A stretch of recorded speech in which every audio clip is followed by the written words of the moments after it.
के लिए। बोलिए भारत माता की, भारत माता की जय। जय श्री राम। आज सहयोग सह जन कल्याण शिविर सिवान की इस पावन धरती पर आने का मौका मिला। मैं सर्वप्रथम डॉक्टर राजेंद्र प्रसाद जी के चरणों में श्रद्धा सुमन अर्पित करता हूं और इस सिवान जिला जिसने बिहार को दिशा देने का काम किया, देश को दिशा देने का काम किया है, इस मंच पर उपस्थित माननीय सांसद सिवान श्रीमती विजय लक्ष्मी जी, महाराजगंज के माननीय सांसद आदरणीय जनार्दन सिंह सिग्रीवाल जी, इस मंच पर उपस्थित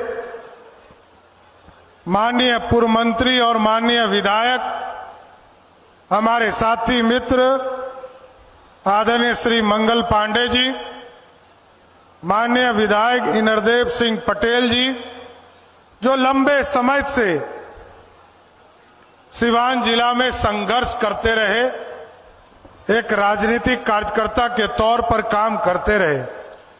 इसलिए मैं तो आप तमाम लोगों को धन्यवाद देता हूं कि आप लोगों ने इनरदेव जी जैसे कार्यकर्ता को जिताकर भेजने का काम किया। साथियों, इस मंच पर उपस्थित हमारे साथी एम नारायण शाह जी, माननीय विधायक साथी देवेश कांत सिंह जी, हमारे तेज तर्रार विधायक कर्णजीत सिंह व्यास जी, आदरणीय भीष्म प्रताप सिंह जी, हमारे नौजवान साथी जिन्होंने पूरे राज्य में जो अराजकता फैलाने वाला था, सीपीआईएमएल के गढ़ को समाप्त किया, आदरणीय विष्णुदेव पासवान जी, मैं इनका भी स्वागत करता हूं। साथियों, इस मंच पर उपस्थित हमारे वरिष्ठ साथी आदरणीय वीरेंद्र नारायण यादव जी, जो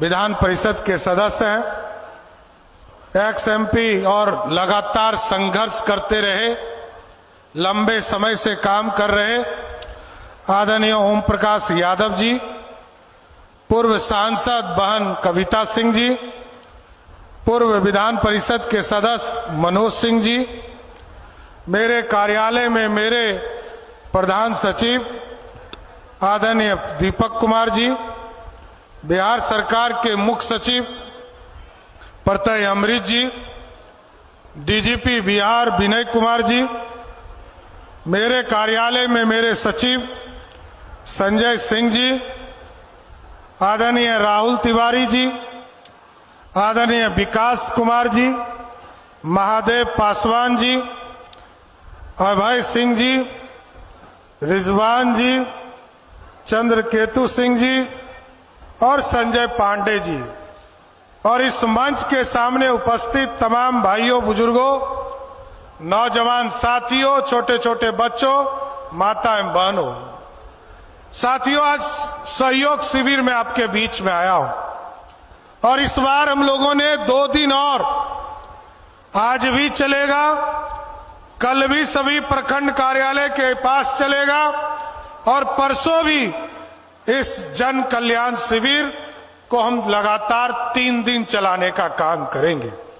आज सहयोग शिविर पूरे प्रदेश में सबसे तेज गति से काम करने वाला ये शिविर है। साथियों, आज तक देश में ऐसी कोई व्यवस्था नहीं थी, लेकिन पहली बार जब आपने और आदरणीय प्रधानमंत्री जी ने श्री नरेंद्र मोदी जी के विकसित भारत के सपनों को पूरा करना था और हमारे तत्कालीन मुख्यमंत्री नीतीश कुमार के सपनों को पूरा करने के लिए हम लोगों ने सहयोग शिविर चालू किया है। साथियों, और ये जो व्यवस्था है, आपको जानकर खुशी होगी, ऐसी व्यवस्था इस देश में कहीं नहीं है। पहला जब आप आवेदन करते हैं तो 10 दिन तक यदि कोई ऑर्डर नहीं निकला तो 11वें दिन उसको नोटिस चला जाता है, और यदि 20 दिन तक उसने ऑर्डर नहीं निकाला हमारे पदाधिकारी कर्मचारी ने, तो उसको दूसरा ऑर्डर 21वें दिन चला जाता है। तीसरा, जब 25 तारीख को 25वां दिन यदि हमारे पदाधिकारी कर्मचारी आपको ऑर्डर निकाल कर नहीं देते हैं, तो तीसरा एक तरह से नोटिस, उनको अंतिम चेतावनी के साथ अंतिम नोटिस 26वें दिन जाता है। लेकिन अब कोई फाइल पे दस्तखत नहीं करना है। मुख्यमंत्री का आदेश है, किसी विभाग का कर्मचारी हो, पदाधिकारी हो, यदि उसने 30 दिन में आप बिहार की जनता का काम नहीं किया तो 31वें दिन उसको निलंबित करने का काम हमारी सरकार करती है। साथ ये बदला हुआ बिहार है। और आज समझिए साथियों, 3,03,000 आवेदन आए, 2,61,000 आवेदन का निष्पादन करने का काम हमारे पदाधिकारी ने किया। लगभग 90% आवेदन निष्पादित किए जा चुके हैं। और उससे जो अधिक बातें हैं कि पहला शो कॉज जो देना पड़ा, 10 दिन के अंदर जो पहला शो कॉज देना पड़ा, उसमें मात्र 9,000 लोगों को हमको नोटिस करना पड़ा।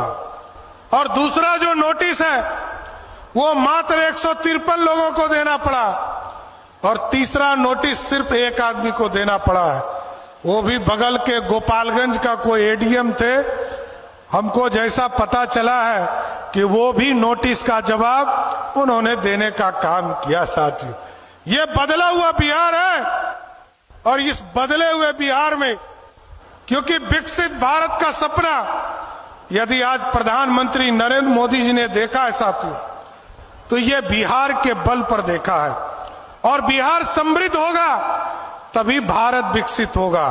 और विकसित होने के लिए जितने रास्ते हैं उसको हम करने का काम करेंगे। साथ अभी मैं देखता आया हूं, बिहार में रोजगार की चिंता रही है लोगों को, पढ़ाई की चिंता रही है लोगों को, बिजली की चिंता रही है लोगों को, गांव तक सड़कें पहुंच जाए इसकी चिंता रही है।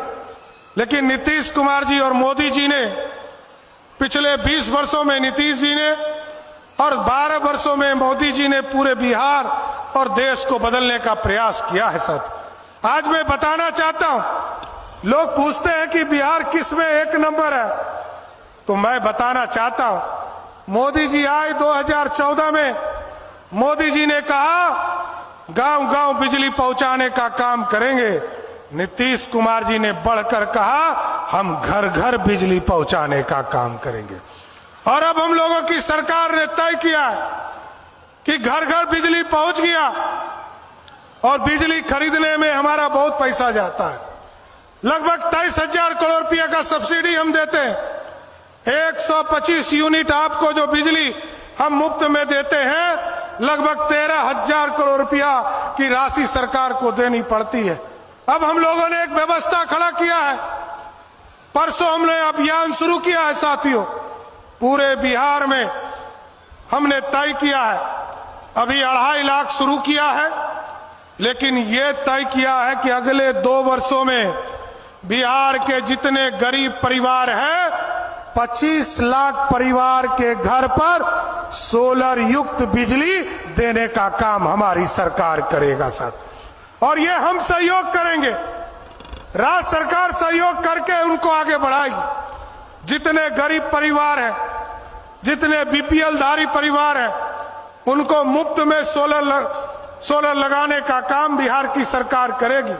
और जिसके माध्यम से जब 125 यूनिट के ऊपर आपको बिजली उत्पादन उस सोलर यंत्र के माध्यम से होगा, तो आपको बिजली भी आपके जो उत्पादन होगा उसका पैसा आपके अकाउंट में देने का काम हमारी सरकार करेगी। अभी हम लोग चिंता करते थे हमारे बच्चे कैसे पढ़ेंगे, हमारे बच्चों को बाहर जाना पड़ता है। हमारे बच्चे बाहर जाकर पढ़ाई करते हैं, किसी को सिवान आना पड़ता है, किसी को बनारस जाना पड़ता है, किसी को गोरखपुर जाना पड़ता है, किसी को दिल्ली जाना पड़ता है।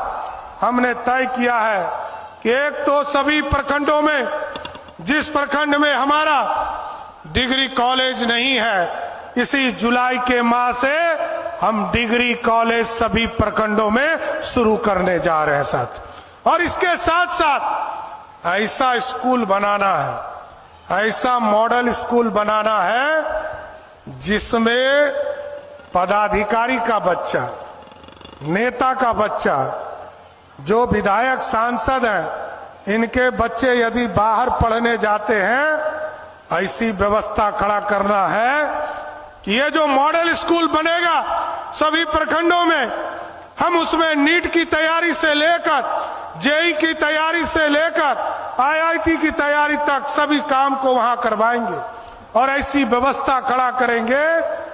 क्योंकि मेरा सपना तो उसी दिन पूरा होगा जिस दिन सिवान के जिलाधिकारी का बेटा उस स्कूल में पढ़ने लगेगा, उस दिन हमारा सपना साकार हो जाएगा। हमारे सांसद जी का, विधायक जी का बेटा पटना से नाम कटाकर सिवान के स्कूल में पढ़ना शुरू कर देगा, उस दिन हमारा सपना पूरा होगा। क्योंकि हम जो गरीबों को शिक्षा देना चाहते हैं वही अमीरों को शिक्षा देना चाहते हैं साथियों। ये पूरी व्यवस्था बदलनी है। क्योंकि आज नीतीश कुमार जी ने और मोदी जी ने गांव गांव सड़क पहुंचाने का काम किया, बिजली पहुंचाने का काम किया, स्कूल खोलने का काम किया, बच्चियों को स्कूल पहुंचाने का काम किया, बच्चियों को साइकिल देने का काम किया, पोशाक देने का काम किया। अब उसको और आगे बढ़ाने की जरूरत है। हम जब तक उसको स्किल्ड नहीं बनाएंगे, कौशल युक्त नहीं बनाएंगे, तब तक हमारी बहनें मुख्य धारा में नहीं खड़ा हो पाएगी। इसलिए साथियों, मैं स्पष्ट तौर पर कहना चाहता हूं, यहां मंगल जी बैठे, इन्होंने जब स्वास्थ्य विभाग में काम किया, 3 चीजों में हम सबसे, इस देश में सबसे आगे, बिजली सबसे ज्यादा हम निर्बाध तौर पर बिहार में, हम बिहार के आम लोगों को देते हैं। और जो ग्रामीण सड़क है, आप किसी भी राज्य में चले जाओ, उत्तर प्रदेश चले जाइए, नेपाल चले जाइए, बगल में झारखंड चले जाइए, बंगाल चले जाइए, सबसे अच्छा ग्रामीण सड़क कहीं है तो वो बिहार की धरती पर है, जिसको नीतीश जी और मोदी जी ने बनाया।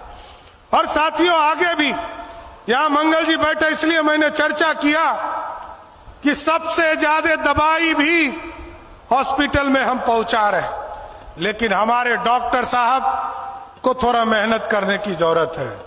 हम दवाई पहुंचा रहे हैं, हमने बिल्डिंग खड़ा कर दिया, लेकिन अभी भी लोग रेफर कर रहे हैं। हमने कहा है 15 अगस्त का डेडलाइन दिया है और सभी जिलाधिकारी इसको मॉनिटरिंग कर रहे हैं, मुख्य सचिव इसको मॉनिटरिंग कर रहे हैं। 15 अगस्त के बाद जिला से किसी भी व्यक्ति को रेफर नहीं करना है, यहीं इलाज कराने का काम करना है। अब कोई गंभीर बीमारी है तो अलग बात, नहीं तो कोई भी बीमारी में आप सीधा रेफर मत करो।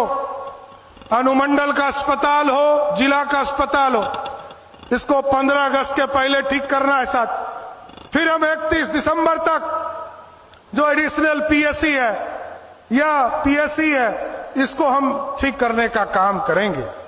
लेकिन साथियों, क्योंकि अब उद्योग लगाना है और उद्योग का जाल भी बिछाना है, और उद्योग जब तक नहीं लगेगा तब तक बिहार आगे नहीं बढ़ सकता है साथ। आज बिहार की समृद्धि बहुत आगे आया।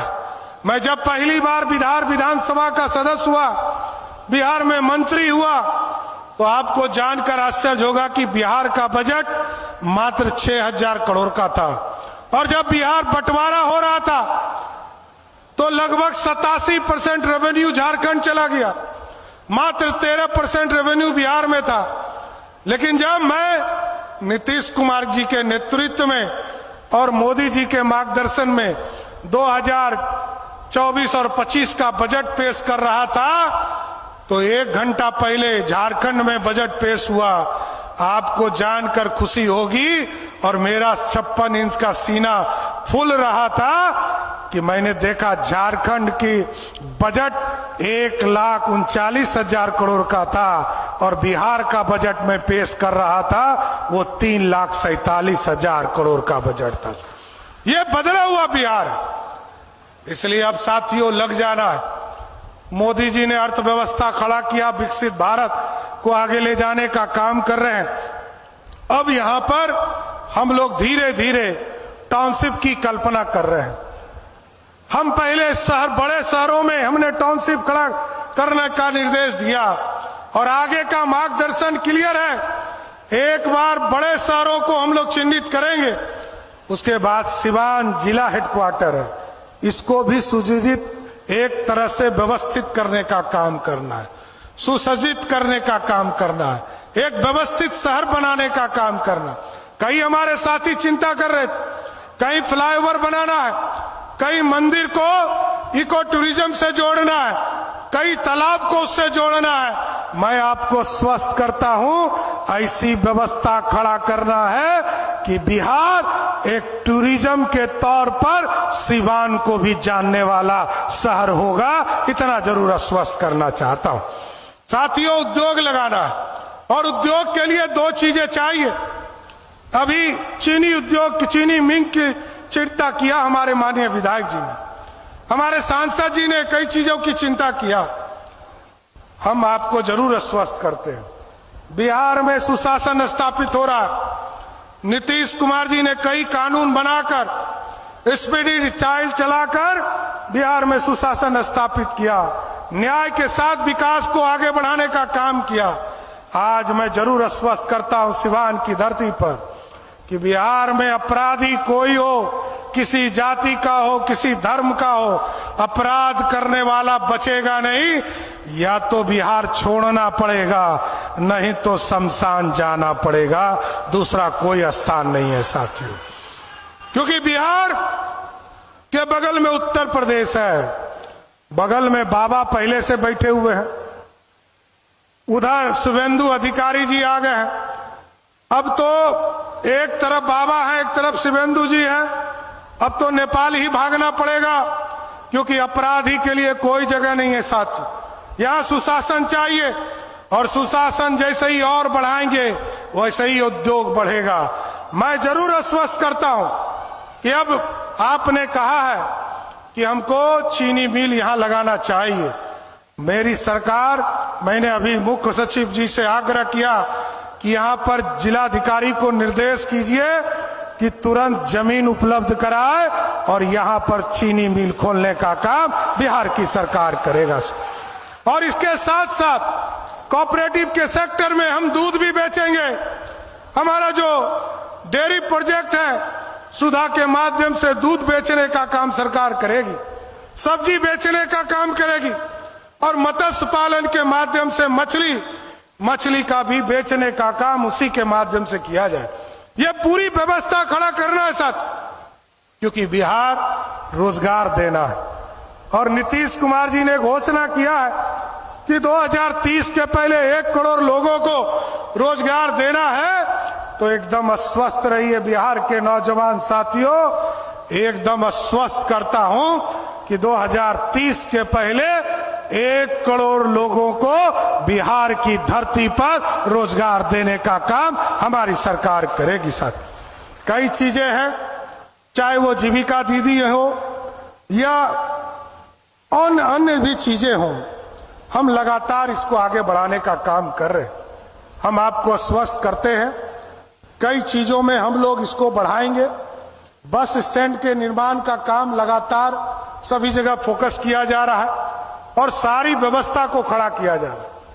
और क्योंकि इसलिए हम ज्यादा हड़बड़ी में हैं, लोग कहते हैं, कई ऑफिसर हमसे मिलते हैं कि सर पिछले 60 दिनों में, कल मेरा 60 दिन पूरा हुआ है साथियों, और 60 दिन में लगभग 250 तरह के आदेश हमने किया है साथियों। तो कई ऑफिसर हमको आके कहते हैं कि सर आप बहुत हड़बड़ी में हैं। हम हड़बड़ी में नहीं है साथियों, हम इसलिए नहीं हड़बड़ी में हैं कि हमने देखा है बिहार 15 साल का गैप है दूसरे राज्यों से। उस 15 साल को मेकअप करने का प्रयास कर रहा हूं। इसलिए मैंने सभी पदाधिकारी को कहा है कि ऐसी सोच के साथ चलिए। 10 घंटा 12 घंटा काम करने से काम नहीं चलेगा, आपको 20 घंटा काम करना पड़ेगा। ना सोना है ना सोने देना है, और जब नहीं सोएंगे तो जनता का काम ही करेंगे साथियों। इसलिए आज मैं सिवान के इस सहयोग शिविर में, जन कल्याण शिविर में, मैं सबको ये जरूर आश्वस्त करना चाहता हूं कि हमारे तमाम साथी यहां लगे, माननीय विधायक, माननीय सांसद हमारे लगे, जो बिहार की समृद्धि की चिंता करते हैं, बिहार के साथ साथ भारत विकसित हो। आज मोदी जी और नीतीश जी के सपनों को पूरा करना है।